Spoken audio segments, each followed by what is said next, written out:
Bismillahirrahmanirrahim. Assalamualaikum warahmatullahi wabarakatuh. Alhamdulillahirabbil alamin wassalatu wassalamu ala asyrafil anbiya'i wal mursalin nabiyina Muhammadin wa ala alihi wa sahabati ajma'in, amma ba'd. Subhanaka la ilma lana illa ma 'allamtana innaka antal alimul hakim wa tub 'alaina innaka antat tawwabur rahim. Allahumma inna na'udzu bika min ilmin la yanfa' wa min qalbin la yakhsha wa min nafsin la tusba' wa min da'watin la tustajabulah. Allahumma inna nas'aluka ilman nafi'a wa rizqan wasi'a wa amalan mutaqabbala. Ikhwatal iman yang dirahmati Allah Subhanahu wa taala, tidak terasa Ramadan ini tinggal berapa hari? 15 atau 14? Hah? 14 ya? Allahu Akbar. Jadi kita hari ini harus betul-betul fokus menyiapkan tenaga, pikiran, juga niat-niat untuk melakukan upaya amal saleh di bulan ini. Dan saya hanya mengingatkan kepada kita semuanya untuk ada hadis yang berkenaan dengan hari ini banyak yang masih belum meyakini bahwa hadis-hadis yang berkenaan dengan pembagian 10 pertama, pembagian 10 kedua, pembagian 10 ketiga, itu ternyata hadis ini adalah hadis yang oleh para alim ulama semenjak dulu itu sudah dikategorikan hadis ini hadis pertama, hadis mungkar. Yang kedua, kedudukan hadisnya itu hadis matruk.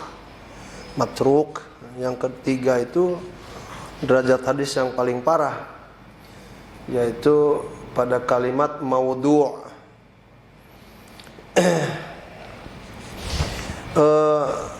Para alim ulama mengatakan hadal hadis al-muntashir an syahri Ramadan zuj'un min hadisin tawil.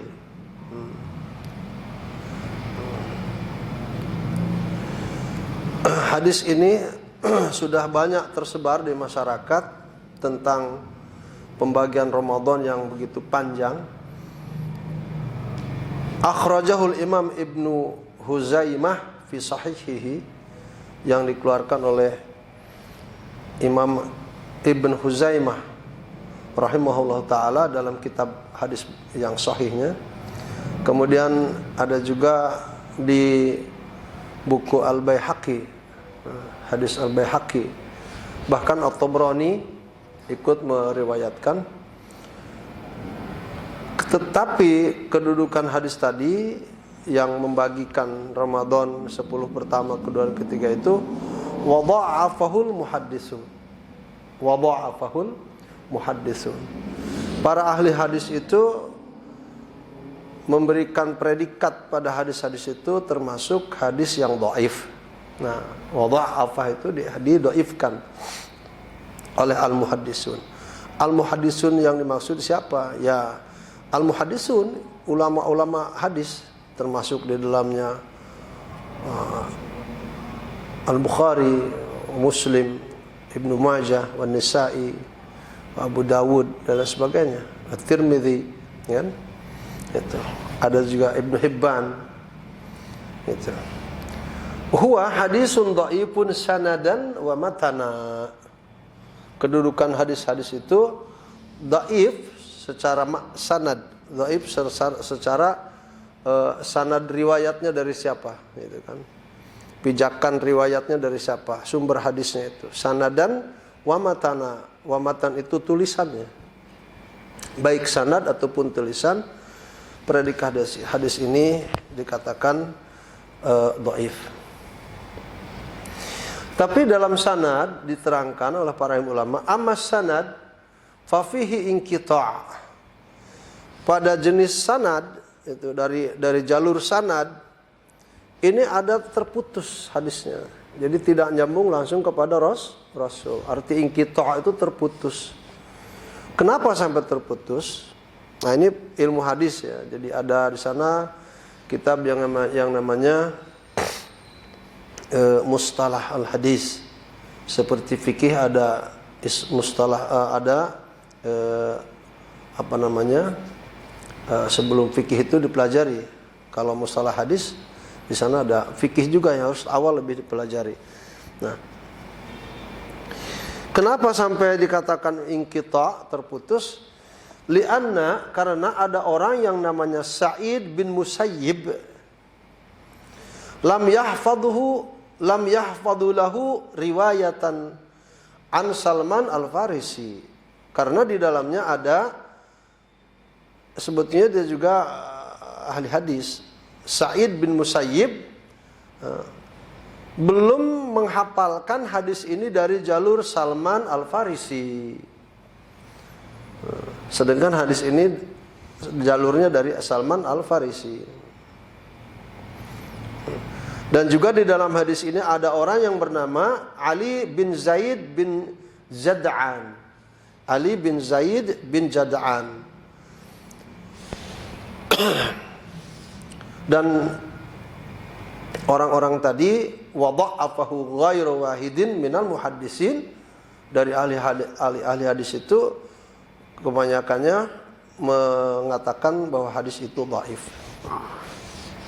Dari yang mengatakan dhaif itu adalah Al-Hafidh bin Hajar wa Ahmad wa Ibnu Mu'in wa Nisa'i wa Ibnu Khuzaimah wa Az-Zawjani dan lain sebagainya banyak ya. Nah, oleh karenanya kita hari ini tidak lagi untuk membicarakan tentang apa? Tentang pembagian daripada 10 awal Ramadan merupakan rahmat, 10 kedua adalah maghfirah, 10 ketiga adalah idkun minan nar. Dalil yang paling mutlak kita harus yakini bahwa seluruh bulan Ramadan adalah mengandung kesemuanya tadi. Ya mengandung rahmat, ya mengandung maghfirah, ya mengandung idkun minan nar.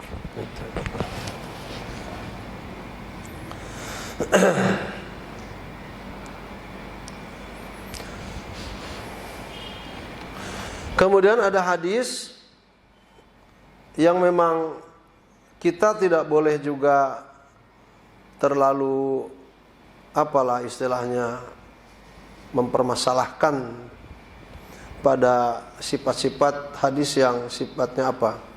Masih diperdebatkan oleh para alim ulama tentang kesohihannya. Ada yang kadang-kadang ulama mengatakan ini sahih, ini dhaif. Selagi itu sifatnya masih diperdebatkan, kita tidak boleh terlalu ikut mencampuri urusan hadis ini.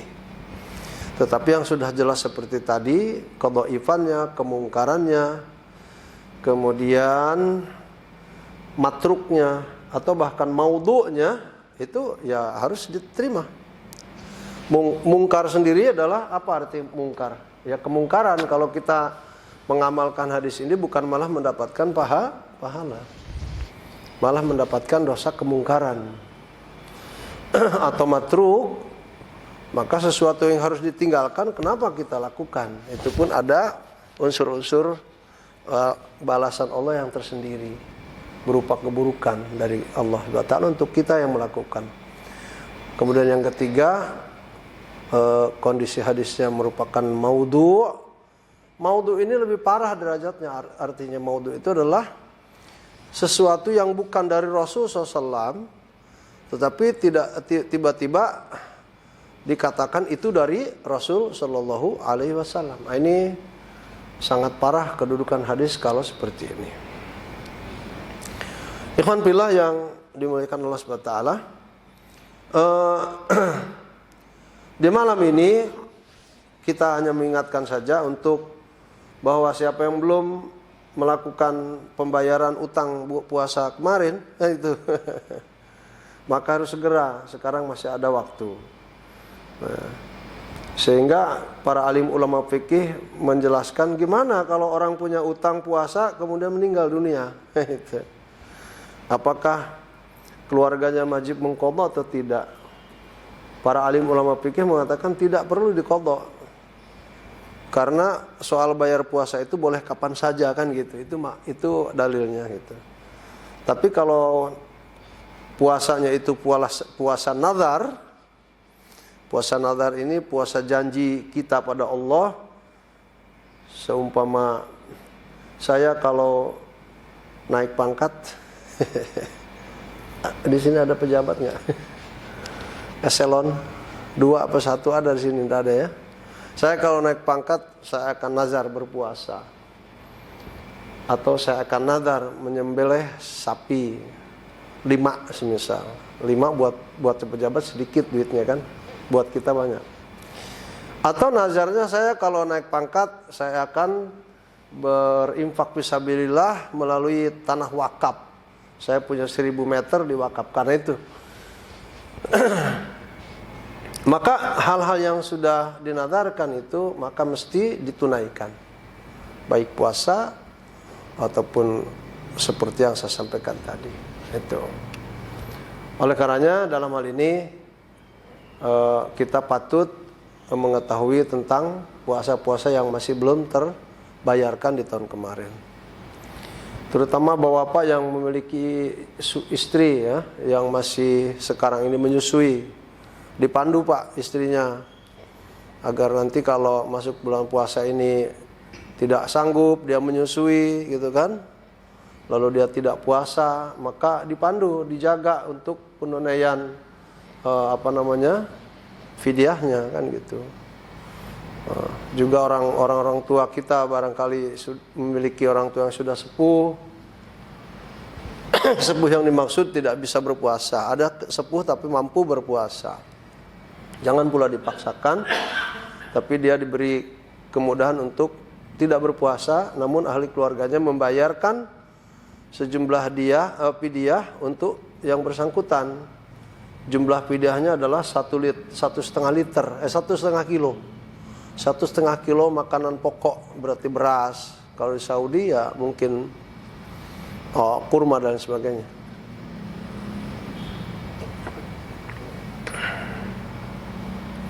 Kemudian kawan-kawan yang suka bepergian jauh dalam Ramadan karena tugas, nggak usah ragu ketika membatalkan puasa. Karena Rasul mengatakan la khaira, tidak ada kebaikan puasa pada musafir. Kalau tidak salah hadisnya seperti itu. Tetapi untuk zaman sekarang karena kemudahan, ya artinya boleh dipilih. Kalau dari sini ke Medan, kalau jalan kaki berapa hari ya, kan gitu. Itu boleh dibatalkan. Tapi sekarang hanya 2 jam. 2 jam saja ke Medan, kan itu. Lambat-lambatnya 2,5 jam lah. Dari sini jam 8 sama setengah 11 kan. Artinya silahkan berpuasa. Atau kalaupun dia tidak berpuasa, di pesawatnya makan, sesampainya di kota Medan itu hormati waktu sisanya sampai maghrib. Jangan makan, jangan minum. Itu caranya seperti itu.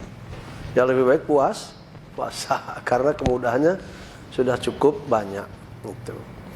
Juga yang sakit, ya kan, dari kawan-kawan kita, saudara kita, ibu bapak kita yang sakit, silahkan tidak berpuasa, tapi diqadha ketika sudah sehat. Atau sakit sudah 10 hari, ya kan, siang hari sembuh yang hari ke-11-nya. Nah itu. Maka saat dia sembuh, dia harus apa? Harus imsak. Apa imsak itu? Menahan diri untuk tidak makan minum dan tidak memakan obat. Kalau betul sudah sembuh, hormati waktu tersisa sampai maghrib, sampai berbuka. Itu. Juga dalam urusan dakwah. Ketika kita dakwah, ikhwan, mengajarkan orang kepada Islam, terutama kepada kelompok makhluk Allah yang masih kafir, lalu tiba-tiba dari mereka hasil dakwah kita ada masuk Islam. Maka saat masuk Islam, apakah di siang hari atau di sore hari sebelum maghrib, maka dia harus imsak. dihukumkan yang sama, harus imsak. Imsak yang dimaksud menahan diri untuk tidak makan minum karena sudah masuk sebagai muslim atau muslimah. Beberapa hal yang memang terkait dengan puasa yang bisa nanti dipertanyakan melalui WA, jangan di sini karena waktu terbatas. Adapun untuk melengkapi kajian sore ini, Ustaz akan membuka surat At-Taubah ayat 104. Udah ya Pak Oke ya? Pekan kemarin ya? Udah ya? Dengan surat An-Nisa ayat 110 ya? Oh ya, berarti udah. Kalau sudah tidak usah diulang lagi. Hanya sekarang kembali pada permasalahan yang lain. Ketika hamba-hamba Allah ini memang seharusnya memperbanyak semisal pembelajaran ya. Pembelajaran tentang ilmu agama, maka kita tidak boleh lengah dari ajakan-ajakan untuk mempelajari ilmu itu. Karena belajar itu merupakan hal yang fardu. Thalabul ilmi faridatun ala kulli muslim. Thalabul ilmi faridatun ala kulli muslim. Kenapa tidak muslimah kan gitu? Karena ketika sudah muslim dia pasti include kepada muslimah. Karena juga dia dianggap bahwa muslim itu pemimpin daripada perempuan. Hadis ini cukup terhenti pada muslim. Belajar itu merupakan fardu bagi orang yang Islam, baik laki-laki atau perempuan. Nah, mengandung makna belajar di sini yang utama adalah ikhwan fillah, belajar tentang apa? Tentang Al-Qur'an. Induk permasalahan umat Islam itu ada di supremasi pertama, yaitu Al-Qur'an. Al-Qur'an ini luar biasa. Dan oleh ulama dikatakan tidak ada kekuatan yang dapat menandingi Al-Qur'an. Dan dia adalah kalamullah, bukan makhluk. Pada zaman dulu yang mengatakan bahwa Al-Qur'an itu makhluk langsung dipenggal kepalanya. Karena dia sudah, kalau tidak bertaubat, dia termasuk orang yang kafir. Gitu. Jadi Al-Quran itu adalah kalamullah, gitu kan? Bukan makhluk, ciptaan Allah Subhanahu wa Ta'ala. Inilah Al-Quran. Pada Al-Quran, ikhwatal iman yang dirahmati Allah, kita harus beretika. Etika kita pada Quran itu diantaranya ketika akan membacanya, ya kita harus berwudu. Meskipun ada sebagian ulama tidak mengapa untuk tidak berwudu. Karena yang mengatakan tidak usah berwudu itu bahwa illal mutahhirin la yamassuhu illal mutahharun ya. La yamassuhu illal mutahharun. Al-mutahharun di sini dimaknakan kepada para malaikat. Gitu. Tapi ketika al-mutahhirun di sini adalah kita manusia, maka kita harus bersuci terlebih dahulu. Itu etika kita pada Al-Qur'an. Gitu. Lalu membaca Al-Qur'an dengan ta'awudz. A'udzubillahi minasyaitonirrajim, boleh dengan bismillah. Kullu amrin dzibalin la yubda bi bismillah fahuwa abtar. Karena segala sesuatu tanpa dengan bismillah nilainya keberkahannya sedikit. Gitu. Jadi harus pakai bismillah, menggunakan bismillah. Dan Rasul sallallahu alaihi wasallam telah memberikan semacam kabar yang keuntungannya itu tiada berhenti kepada soal Al-Quran ini. Gitu. Apa kata Rasulullah SAW? Khairukum. Nah, itu. Man ta'allama al-Quran wa 'allamah. Khairukum man ta'allama al-Quran wa 'allamah. Sebaik-baik kalian, kata Rasulullah SAW, adalah umatku yang mempelajari Al-Quran, ya kan? Mempelajari Al-Quran tentu seperti yang kemarin, bahwa obat hati itu yang pertama qiraat Al-Quran bitadabbur, membaca Quran dengan mentadabburi ayat yang dibacanya itu. Nah, ini. Nah, yaitu mempelajari Al-Quran dengan cara apa? Ya dengan cara mentadabburi ayat-ayat yang dibaca itu. Arah Al-Quran kemana, ikuti. Gitu kan. Larangannya yang dicegah, tinggalkan. Ya, himbauan-himbauannya harus didengar. Macam-macam. Ketika Allah menyuruh bertakbir, bertakbir. Ketika Allah menyuruh bertasbih, kita harus bertasbih. Perintah-perintah Allah seperti itu. Ketika Allah menyuruh bersujud, kita harus sujud. Itu. Ini makna daripada man ta'allama Al-Quran wa 'allama. Dan juga kebaikan orang itu ketika dia mendapatkan kebaikan mempelajari Quran, dia akan mendapatkan nilai plus kebaikan lain dari saat dia mengajarkan hamba-hamba Allah yang lain dengan Al-Quran yang sama.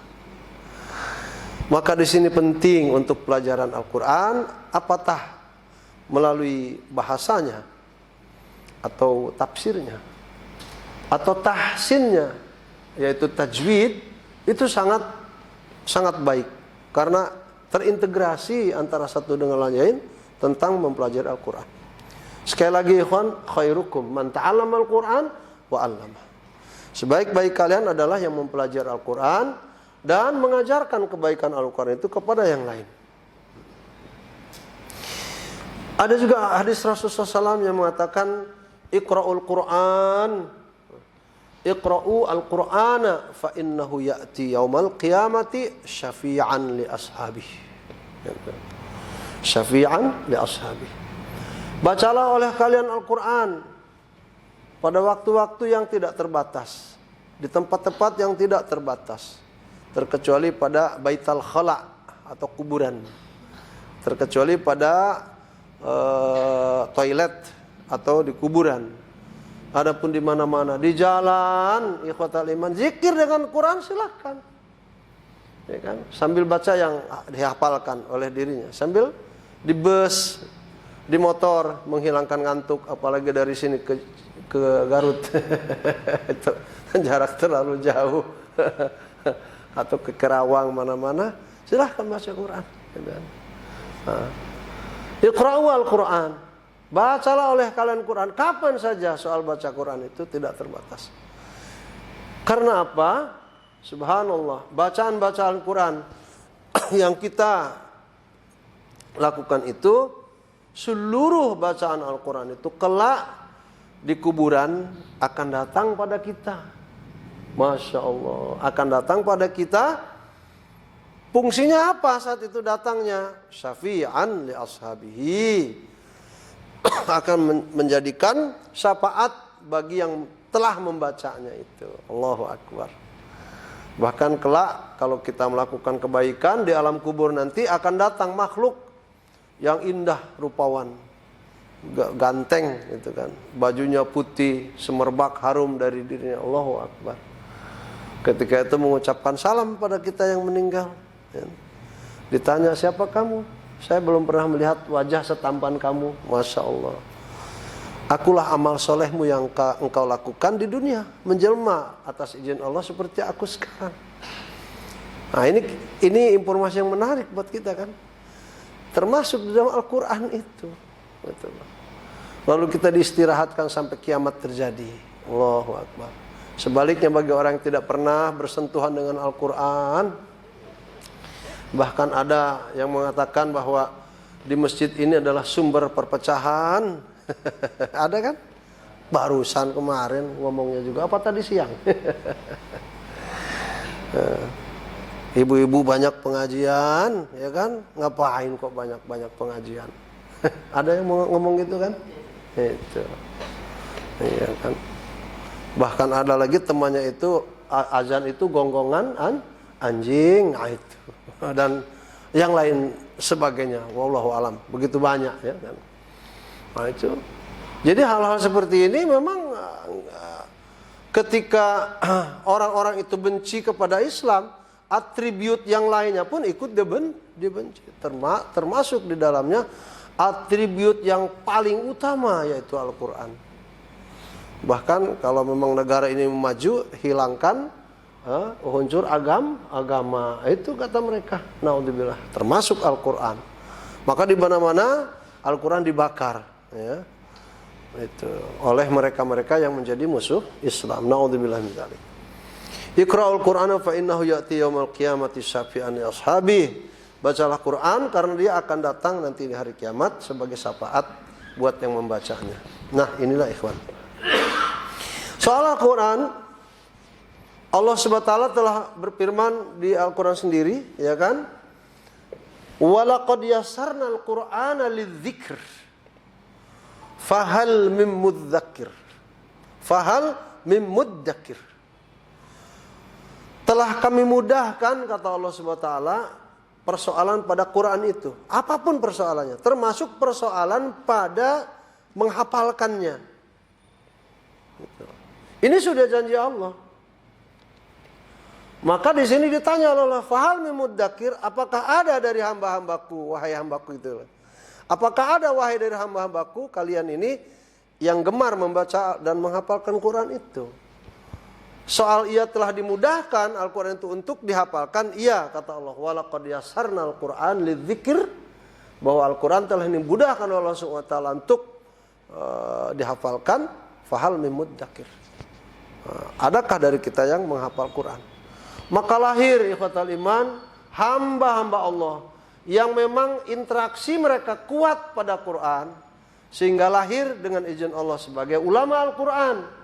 Mereka membuat buku-buku panduan, gitu kan, untuk bagaimana Al-Quran ini cepat dihafal oleh kita. Lahir panduan, ada yang 1,5 tahun hafal Quran dengan bimbingan para asatidahnya. Ada yang mengkombinasi waktunya, ada yang 2 tahun, ada yang 2,5 tahun, ya kan? Seperti halnya di Megamendung itu ada pondok pesantren namanya Wadi Mubarak. Wadi Mubarak. Saya sudah beberapa kali ke sana. Wadi Mubarak ini adalah lembaga yang menyiapkan calon-calon imam masjid di seluruh dunia. Ketika sudah hafal Quran dan mungkin sifatnya, ketika ada kebutuhan di Kuwait, di Irak, di Saudi Arabia, di Abu Dhabi, di mana-mana, atau di Jepang, di Amerika, tinggal ke sana meminta, maka diutus yang sudah layak untuk menjadi imam di masjid-masjid kaum muslimin. Nah itu. Dan Al-Quran akan senantiasa otentik sepanjang zaman, selama dunia ini ada. Maka jangan coba-coba musuh-musuh Allah ini akan merubah Al-Quran walau 1 huruf, walau 1 titik. Itu pasti ketahuan. Ketahuannya itu oleh siapa? Pertama oleh Allah SWT, kemudian kepada hamba-hambanya yang selalu senantiasa menghafalkan Quran. Maka ada program di Indonesia, alhamdulillah, kemarin Ustadz ikut membentuk lembaga baru yang di launchingnya itu di gedung MPR kemarin. Kita dihadiri oleh Menteri Perdagangan, Wakil MPR, kemudian Bapak BUMN. Karena kemarin mengurus kebakaran di Pelumpang jadi nggak ikut hadir. Itu kita sekarang sudah membangun lembaga penelitian literasi Al-Quran, LPLQ. Alhamdulillah saya diangkat sebagai apa? Tidak minta jabatan itu, tapi diangkat menjadi penasehat. Nah itu. Jadi sekarang ini akan lebih nampak lagi keseriusan umat Islam menjaga Al-Quran, kan begitu. Dan memang di Indonesia 72% itu Pak Zen, itu masih buta aksara Quran. Umat Islamnya ini. Dan ini kondisi kalau dibiarkan, akan marah lebih parah. Gitu. Maka alhamdulillah saya sangat mensyukuri ada lembaga baru ini. Dan insya Allah ta'ala lembaga baru ini, ya namanya lembaga baru, tetapi baru lembaga, ya, tetapi di dalamnya itu orang-orang yang sudah berpengalaman tentang Al-Quran dan bagaimana mendakwahkan Al-Quran. Semoga tidak terlalu lama program ini dapat dicicipi keberhasilannya. Gitu. Nah ini ikhwan. Jadi ini adalah upaya untuk selalu Al-Quran itu senantiasa ada. Dan bahkan Allah SWT berfirman, Inna nahnu nazzalna dzikra wa inna lahu lahafidun. Sesungguhnya kamilah yang bertugas menurunkan Al-Quran, dan kami pula yang bertugas menjaga keutuhan, keasliannya. Dulu ada orang Yahudi berupaya untuk menghilangkan satu kalimat ini. Di dalam Al-Quran Allah firmankan, "Waman yabtaghi ghairal islami dina fahuwa fil akhirati minal khasirin." Oleh orang-orang Yahudi dihilangkan kalimat ghairnya. Kalau yang pertama artinya kan barang siapa yang mencari selain agama Islam, barang siapa yang mencari agama ghair selain agama Islam, maka di akhirat akan rugi. Dia hilangkan ghairnya. Habis sudah, ayat itu berbeda jauh maknanya. Wa man yabtagi al-islama dinan itu falan yuqbala minhu wa huwa fil akhirati minal khasirin. Barang siapa yang mencari agama Islam, kan gitu. Itu parah artinya kan. Dibalik 180 derajat. Dia termasuk orang yang merugi di akhirat. Agamanya tidak terima. Maka ketika Al-Quran itu sudah disebar oleh orang-orang Yahudi, orang-orang Israel ke belahan dunia mana-mana, umat Islam itu dengan mudah mengoreksi. Lawang dia umat Islam baca Al-Quran yang memang sama dengan Quran. Loh ini kok tidak ada ghairnya. Ketika ketahuan tidak ada ghairnya, dikumpulkan ulang, dibakar, dicari penyebabnya siapa yang melakukannya. Ternyata musuh Islam dari kalangan orang-orang Yahudi. Walan tarda angkal yahudu walan nasara hatta tattabi'a millatahum. Dia atau mereka itu orang Yahudi dan Nasrani tidak akan rela kepada kita selama kita tidak mengikuti milah atau cara hidup mereka. Ikhwan, masih banyak hadis yang akan saya sampaikan, semoga cukup waktu. Al-Quran, ikhwan, memiliki keutamaan buat kita yang membaca. Man qara'a harfan min kitabillah, siapa saja orang yang membaca satu huruf dari kitab Allah Al-Quran, falahu bihi hasanah, subhanallah. Maka dari satu huruf tadi mendapatkan satu kebaikan. Wal hasanatu bi asyri amsalihah. Dan satu kebaikan tadi dilipatkan oleh Allah kepada 10 kali lipatan. Allahu Akbar. Ya kan? La aqulu alif la mim harfun. Saat kita membaca Quran, alif la mim itu huruf, bukan. Alif lam mim kan ada dalam surat Al-Baqarah ya. Alif lam mim itu bukan huruf. Tetapi alifun harfun, walamun harfun, wa mimun harfun. Ini rawahu Tirmidzi. Tetapi alif yang kamu baca itu satu huruf. Lam yang kamu baca itu juga huruf yang lain. Mim juga adalah merupakan huruf berikutnya. Jadi ketika kita membaca alif, lam, mim, dapat berapa? 3 kebaikan. 3 kali 10, 30. Allahu Akbar. Itu. Dan keutamaan Al-Quran, ikhwan, tidak boleh ragu saat kita mempelajari Al-Quran. Apalagi sekarang sudah akan dekat dengan bulan suci Ramadan. Syahrul Quran. Ramadan adalah syahrul Quran. Majtama'a qaumun fi baitin min buyutillah.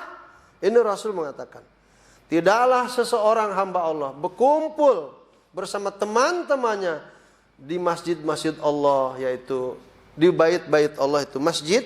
Baitullah itu ya masjid. Masjid Mubasyirin, Masjidil Haram, Masjidil Aqsa, Masjidil Nabawi Syarif. Bedanya enggak? Beda enggak? Enggak beda masjidnya, tapi keutamaannya berbeda. Ya. Kalau di Masjidil Haram satu salat dihargakan kepada berapa? 100.000 kebaikan waktu salat di tempat lain.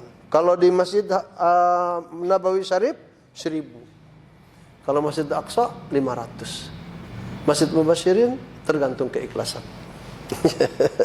Tergantung keikhlasan. Semuanya memiliki keutamaan. Majtama qaumun fi baitin min buyutillah. Tidaklah hamba-hamba Allah berkumpul di rumah-rumah Allah, masjid. Yatluna kitabullah, lalu mereka setelah berkumpul itu membaca Al-Quran. Soal membaca boleh sendiri-sendiri atau dipandu kalau memang yang belum bisa membaca Quran, langsung diajarin tahsin dan tajwidnya, kan begitu Pak Tan? Ya kan? Yatluna kitabullah, membaca kitab Allah Al-Quran, wa yatadarasuna bainahum. Lalu Al-Quran itu didereskan, orang Jawa itu deres kan. Deres itu ya mempelajari Quran, mempelajari Al-Quran dari yang tadi kita katakan tahsin, tajwidnya, bahasa Arabnya dan sebagainya. Itu kan di sini ada harfu illah, ada kalimat exception.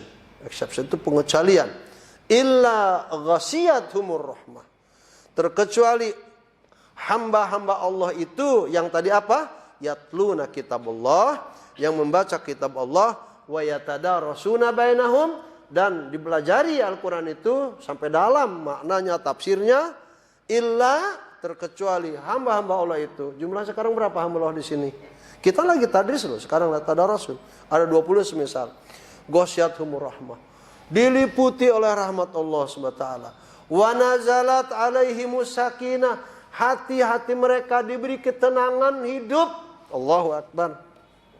Sehingga dengan ketenangan hidup itu mereka sehat. Wa haffathumul malaikah, dan malaikat itu merendahkan sayapnya kepada yang membaca kitab Al-Quran dan mempelajari Al-Quran itu. Wa dzakarahumullahu fiman indahu, dan Allah ketika sudah mengumpulkan kita di surga kelak, Allah akan subhanallah mengatakan pada malaikatnya, ini hambaku yang di dunia baca Quran, saksikan wahai malaikatku. Demikian malaikat saling memberi kabar satu sama lain, oh iya itu hamba Allah yang saleh, ketika di dunia aku saksikan sebagai penghafal Quran, sebagai orang-orang yang interaksi pada Al-Quran sangat kuat, itu mereka seperti itu. Kita ingin seperti itu insya Allah, maka hari ini kita muliakan Al-Quran. Di dalamnya ikhwatal iman, betapa banyak kalimat-kalimat yang menggembirakan. Jika kita orang yang berdosa, seperti yang dilakukan oleh kakek-kakek, sudah informasinya, yang kakek-kakek datang pada Rasul mendopangkan tongkat itu kan kemarin. Aku ini orang yang termasuk pelaku dosa besar, ghadarat wa fajarat, itu kan. Tetapi Rasul mengatakan, alas tatashhadu an la ilaha illallah, bukankah engkau telah bersaksi pada Allah bahwa tidak ada ilah melainkan Allah? Qala bala, iya. Wa ashhadu annaka rasulullah, bahkan aku bersaksi engkau adalah Rasulullah. Idzan, kata Rasulullah, faqala laqad ghafara laka ghadaratuka wa fajaratuka. Kalau begitu dosamu tuh udah dihapuskan semua. Ini Al-Quran, itu loh.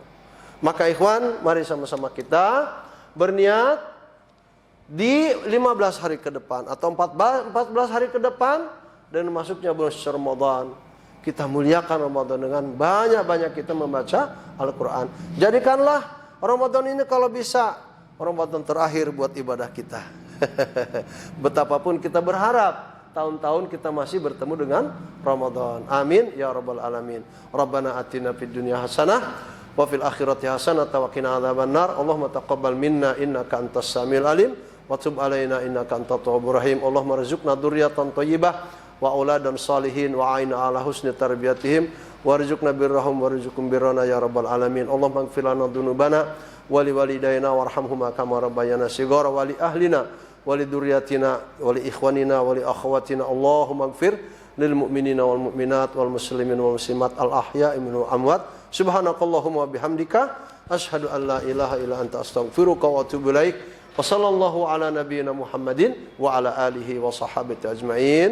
Walhamdulillahi rabbil alamin. Assalamualaikum warahmatullahi wabarakatuh.